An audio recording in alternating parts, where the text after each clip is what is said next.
Hello and welcome, Rangers, to Morphenomenal Reviews. I'm Joe. Here with me is my co-host Dan. Hello and greetings. And today's episodes are Calamity, Kimberly, wherein Kimberly has a really bad day, and Rita just decides that she's going to make it worse.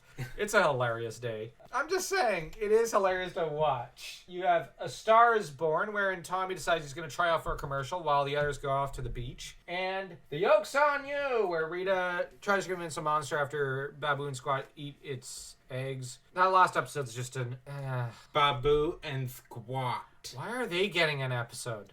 Again, that episode's a 0. It contributes to nothing. They should just be destroyed. Yes. Now, as for Calamity Kimberly, the first thing people are going to take notice of is generally Amy Jo Johnson, but I'd argue that Kim's room offers a lot of insight into the character. There's a lot of old stuff. There's a lot of antiques. Mm-hmm. There's an antique phone. There's several other remarkable possessions that seem very, very old, which suggests that Kim, as hinted at and even all but stated in the Wheel of Misfortune episode, has a love for old things. This side of her it suggests that she's not simply into feminine things, but it's traditional stuff that intrigues her, which may have drawn her into martial arts and gymnastics, the spiritual element to it. As Kim, from what it's later shown, comes from a broken family, so she needed that spirituality and the stability of these old items and her grandmother's love in order to help her find peace. Or at least that's what I'm going to read into it. And I rather like that they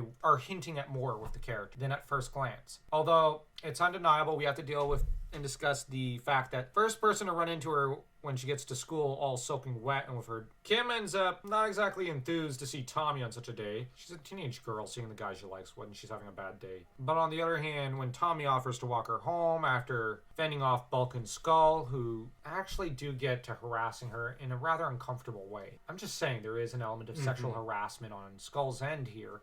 And Bulk does become the bully in this episode. Last review, we discussed how Jason was kind of bullying Bulk a little. Here, Bulk is really kicking Kim when she's really already down, and she does beg them to knock it off. Tommy tells them, leave her alone, and they still don't listen. So they are back to being the bullies here. Remarkably mean ones. I'm just saying, they are mean. Now, Kim, of course, gets all excited when Tommy offers to walk her home. She apparently also started her day off with a nightmare where Rita was her wicked stepmother, which...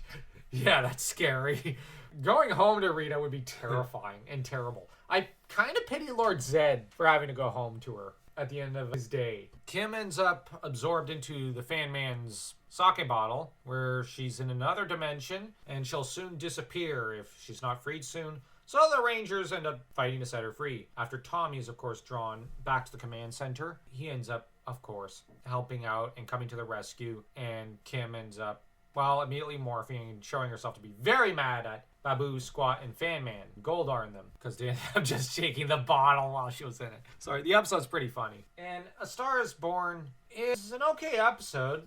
I'll be honest, I like that Jason, we see that he's still focused on martial arts at the beach. You know, like, it's his overwhelming passion at this point in his life. So, yeah, it's interesting seeing that. We have Billy messing around with one of his thingamaboppers. I'm just gonna call it that, just as a nod to the 90s. Tommy's auditioning for a TV commercial, but then has to decide between stardom and his friends. And of course, he chooses his friends. So there's an overall good message to this episode. It's just a good, fun episode. But let's rate these other two episodes, the earlier two. Okay, this might sound weird, but Calamity Kimberly, I'm gonna actually say is a 3.5 star. Episode. It's a near perfect episode. I can't really think of any way to build upon it. 3 for me. If they removed the Zords... Okay, yeah, I'm not big on the Zords.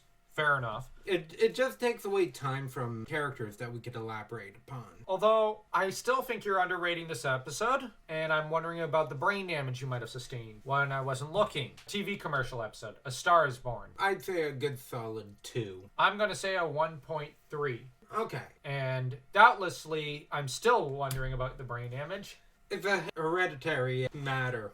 Ouch. Anyways, the Star is Born episode, I liked. I really did. But I couldn't help but kind of want more. I wanted them to go a different angle with Tommy. And at least Tommy has an episode to himself. Yeah, that's true. I just wish it would have kind of dealt with other elements of the character. I don't mind them having an episode for Tommy. I just wish that it could have been used to build up his relationship with another one of the characters. Like, I don't mind him being put aside. It's just he's always put aside. I'd like to see him bond with Zach or Billy or Trini. I agree. Instead, we've seen him bond with Jason and Kim, but why not one of the others? And this is just... I know this is me nitpicking and I'm lowering my grade from a 2 for that reason, but I can't help it. I just want more from the character, I guess you could say.